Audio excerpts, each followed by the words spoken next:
भगवान ने कहा माँ एक बात तू मेरी मान ले, एक मैं तेरी मान लेता हूँ। कौशल्या जी ने कहा क्या? राम जी ने कहा जो आपने देखा ना किसी से कहना मत, और मैं दोबारा आपको ये स्वरूप दिखाऊंगा नहीं। कौशल्या जी ने कहा ठीक है, एक मैंने आपकी मान ली और एक आप। ध्यान दीजिए, गत जन्म में जब ये शत्रुता के रूप में थी कौशल्या जी, तो इन्होंने वरदान में भगवान से मांगा था आप मेरे पुत्र बनो, लेकिन मुझे याद रहे कि आप ईश्वर हो, इसलिए इनको याद है।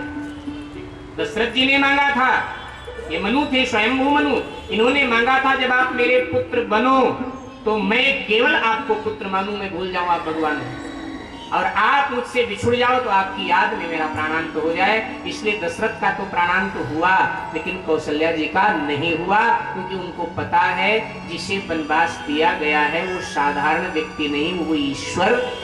ठीक यही बात यहाँ है। यहाँ कृष्ण लीला में नंद बाबा को याद है कि ये ईश्वर भी है मेरा पुत्र, लेकिन यशोदा जी ने मांगा था जब आप मेरे पुत्र बनो तो मैं भूल जाऊं आप ईश्वर हो। इसलिए यशोदा कृष्ण को पुत्र ही मानती रही। इतने बड़े बड़े चमत्कार हुए, लेकिन यशोदा जी कहती वो हमारे कुल के देवता लोग चमत्कार दिखा रहे हैं, ये मेरा नन्हा बालक भला क्या कर सकता है। यशोदा अपना पुत्र ही मानती रही भगवान। तो अब भगवान को स्तनपान कर, ये मधुर लीला थी। आज यशोदा जी दधी मंथन कर रही थी, प्रातः काल का समय, भगवान आ गए। भगवान ने कहा मैया ने एक माखन खिलाए दो।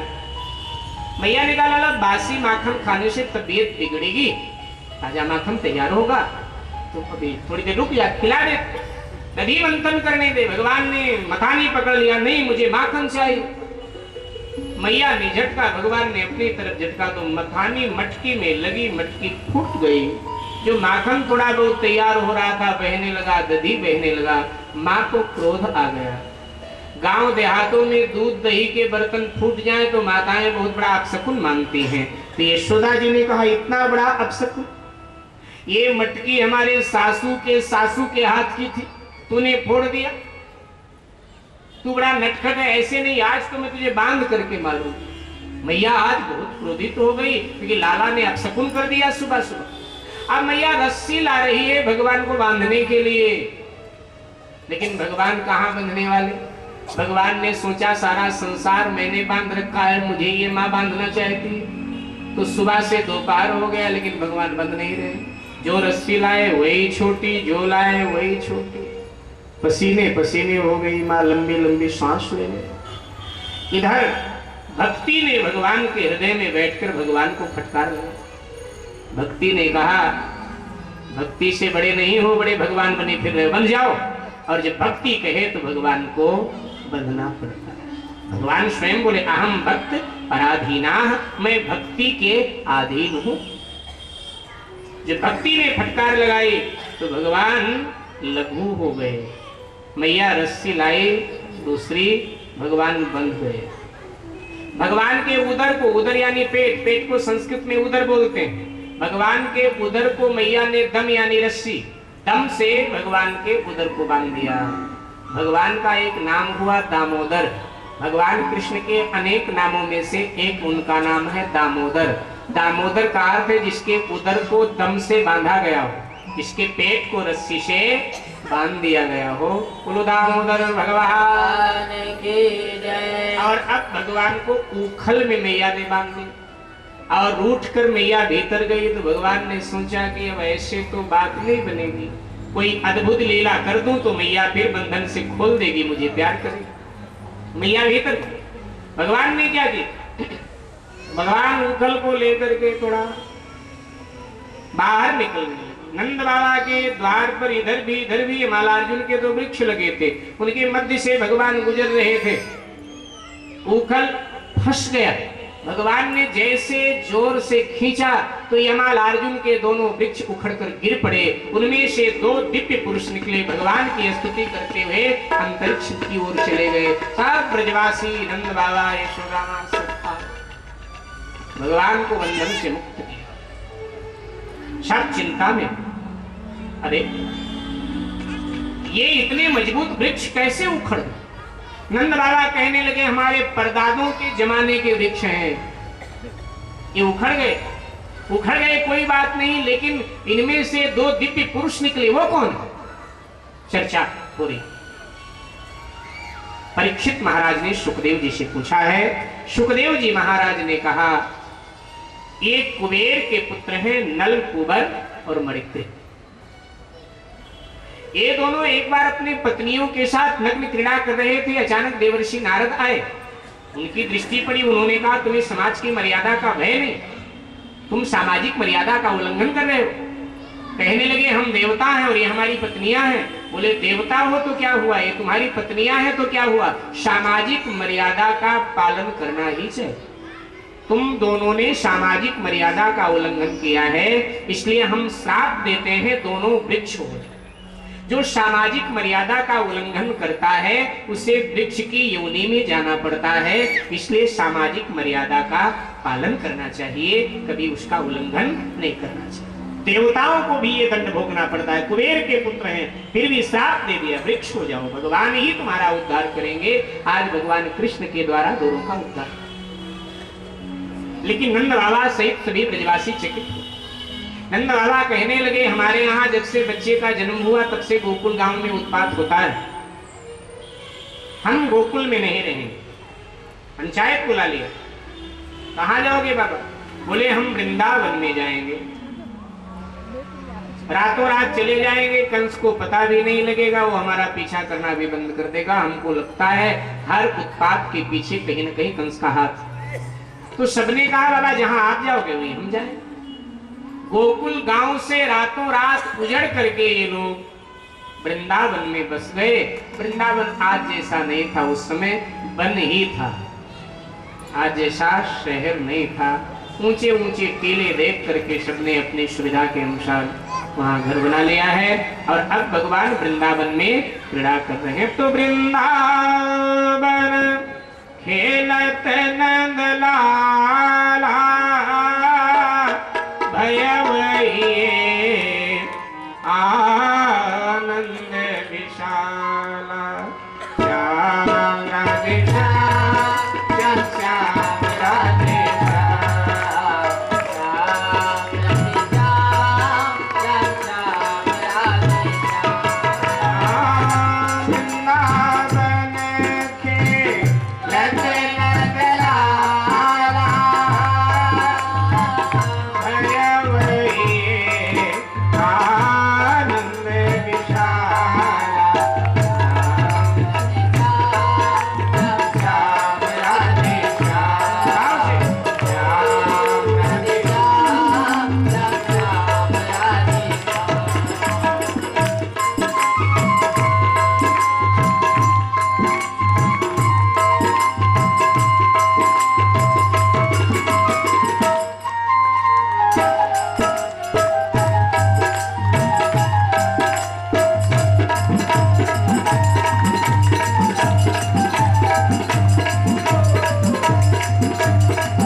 बड़े हो चले हैं। यशोदा मैया ने नंद बाबा से कहा, देखो बच्चों को काम पर लगाना चाहिए, गौचारण के लिए भेजना चाहिए। सांडिल्याचार्य पंडित जी आए हैं, गणेश नवग्रह का पूजन हुआ और अब ब्रज के ये बच्चे गौचारण करने के लिए, गाय बछड़े चराने के लिए जाने लगे, गौ सेवा सीख रहे हैं। बुजुर्ग लोग गौ सेवा से हट गए हैं, आराम करते हैं और ये सब गौ सेवा नित्य गाय चराने जाते। गौ सेवा की बड़ी महिमा। भगवान कृष्ण की आराध्य ही गौ माता है, इसीलिए उन्हें गोपाल कहा है। हमारे भारतीय परंपरा में आज भी पहली रोटी गाय के लिए और अंतिम रोटी इसके लिए कुत्ते के निकाली। पहली गाय को, अंतिम रोटी कुत्ते को खिला। आजकल थोड़ा गड़बड़ हो गया है ना, पति को ड्यूटी जल्दी जाना होता तो पहली रोटी पत्नी पति को खिला देती, वो बेचारा फिर गाय जैसे सीधा सा। पहली पति को खिलाती है और अंतिम वाली खुद खा लेती, इसलिए दिन भर रात भर बोलती रहती। वो बेचारा सुनता रहता है क्योंकि पहली रोटी खाता है, तो सुनता है। तो गौ सेवा की बहुत भगवान कृष्ण ने गौ सेवा की। हम सबको भी अपने ढंग से, ठीक है शहरीय जीवन में गाय घर में नहीं रखी जा सकती, फिर भी गौ सेवा आप करना चाहें तो कर सकते हैं। पास में कोई गौशाला हो, अगर आपको इतनी शक्ति परमात्मा ने दिया है तो एक कोई गाय आप गोद ले ले, गौशाला में छोड़ दे, आजीवन उसके भरण पोषण की आप व्यवस्था। जहां तक हो सके कोई लाचार गाय जो दूध नहीं दे सकती उसको गोद ले, दूध देने वाली का फिर भी पालन हो जाता है, लाचार का ऐसा कर सकते। अगर इतनी सामर्थ्य नहीं है तो हम अपने कमाई से रुपया 2 रुपया जो भी हो सके निकालते रहे। जब 100-200 हो जाए तो किसी गौशाला में चारा डलवा दें, इस बहाने गौ सेवा। इस पर मैं बोल चुका हूं एक दिन की, आज उसके लिए क्या क्या किया जा रहा है। गोविंद के देश में गाय मारी जाए, हम सब कृष्ण भक्त, और अभी तक गौ हत्या बंद नहीं।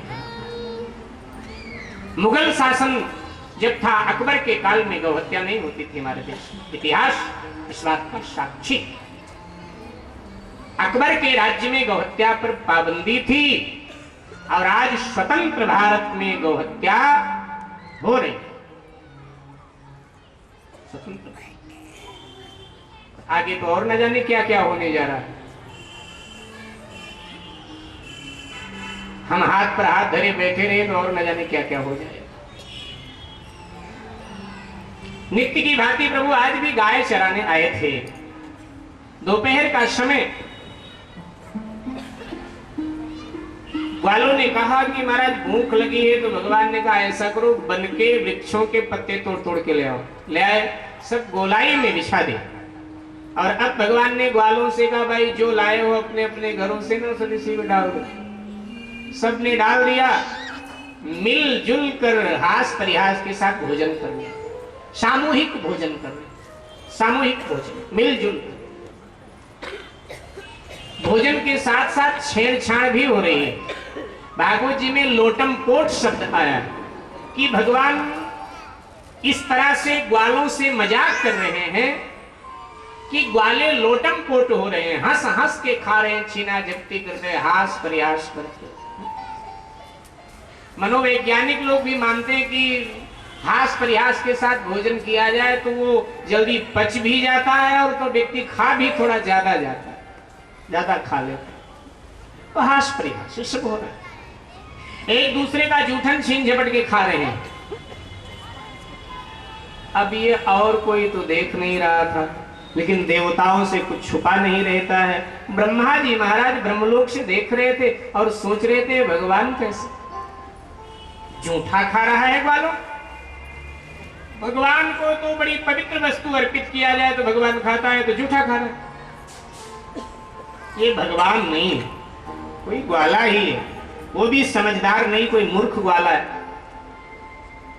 फिर सोचा अब ऐसे ग्वाला कहना भी नादानी होगी, परीक्षा लेता हूं। ब्रह्मा जी आए, ग्वाले तो सब भगवान की सेवा में थे, जितने गाय बछड़े थे ब्रह्मा जी महाराज चुरा करके ब्रह्मलोक ले। अब अंतर्यामी श्री कृष्ण ने सब जान लिया, उन्होंने ब्रह्मलोक में एक नया ब्रह्मा खड़ा कर दिया कि आज से तुम ब्रह्मा हो। तो पुराने ब्रह्मा रिटायर हो गए, अब ये नया ब्रह्मा वहां खड़ा हुआ था। ये पुराने ब्रह्मा गाय बछड़े लेकर पहुंच गए, घुसने लगे तो उसने मना किया, कहां गाय बछड़े लेके घुसे आ रहे हो, गौशाला थोड़ा है, ब्रह्मलोक है। ब्रह्मलोक है तो मुझे पता है, तुम कौन हो? उसने कहा जी मैं ब्रह्मा हूं। बोले तू ब्रह्मा कहां से आ गया? ब्रह्मा तो मैं हूं। बोले तुम ब्रह्मा हो तो गए कहां थे? ब्रह्मा जी ने कहा मैं चोरी करने गया था वृंदावन। बोले तुम चोर होगे, तुम ब्रह्मा थोड़ा हो, ब्रह्मा चोरी थोड़ा करता है, इतना घृणित काम ब्रह्मा करेगा, ब्रह्मा तो मैं हूं। अब ब्रह्मा आपस में लड़ने लगे, बड़ा ब्रह्मा जी सोच रहे अच्छा वृंदावन गए, कौन नया ब्रह्मा आ गए। उधर शाम को जब ग्वाले गए तो गाय बछड़े कुछ मिले नहीं, क्योंकि वो तो ब्रह्मा जी। तो सब रोने लगे, भगवान से कहने लगे सारी संपत्ति चली गई, और घर जाएंगे तो हमारे पिता हमें मारेंगे अलग से कि सब गंवा क्या है, इससे अच्छा तो जमुना में डूब मरे। भगवान ने कहा कौन कौन सी जगह ढूंढा, सारे बन गिना दिए, एक छोड़ दिया था, उधर नहीं गए थे। भगवान ने कहा भांडीर बन गए, बोले उधर तो नहीं गए, बोले उधर भी देखाओ। और जब उधर गए तो भगवान ने अपनी लीला से वैसे गाय वैसे बछड़े सब ग्वाले ले आए, बोले महाराज गाय बछड़े मिल। 1 वर्ष तक ये लीला चलती रही, लेकिन ना ब्रह्मा जी के समझ में कुछ आया और ना ब्रजवासियों के समझ में कुछ समझ में नहीं। 1 वर्ष के बाद ब्रह्मा जी हार थक कर आए, गाय बछड़े लेकर भगवान के चरण में माथा रख दिया और कहा गोविंद ये ग्वाले का रुतबा आपका देखकर मैं भ्रम में पड़ गया, मैं आपको पहचान नहीं पाया, आप मुझे क्षमा कर दीजिए। बारंबार भगवान की स्तुति प्रार्थना करके ब्रह्मा जी चले। ब्रह्मा जी का मोह भंग भगवान ने किया, ब्रह्मा जी का मोह भंग। तत्पश्चात भागवत जी में गिरिराज धरण लीला, गिरिराज धरण कार्तिक शुक्ल प्रतिपदा तिथि को ब्रज के लोग देवराज इंद्र का पूजन किया करते थे। उनकी ये मान्यता थी, मान्यता का निर्माण मन करता है, परंपरा परमात्मा से उतरती है। तो उनकी ये मान्यता थी कि हम पूजा करते हैं, इंद्र प्रसन्न होता है, जल बरसाता है, फिर फसल अच्छी होती, धन संपदा हमेशा पूजा इंद्र। प्रतिवर्ष की बात भांति आज भी जब कार्तिक शुक्ल प्रतिपदा तिथि आए, सारे घर मकान सजाए गए, गाय बछड़े सब हर घर में पकवान। चौपाल में नंद बाबा ग्वाले सब बैठे थे। भगवान ने आके पूछा कि आज क्या त्योहार है ब्रज में। नंद बाबा ने कहा बेटा आज उत्सव है, इंद्र पूजा। इंद्र की पूजा काहे को करते हो? बोले वो पानी बरसाता है। बोले तुम्हारे पूजा करने से थोड़ा पानी बरसाता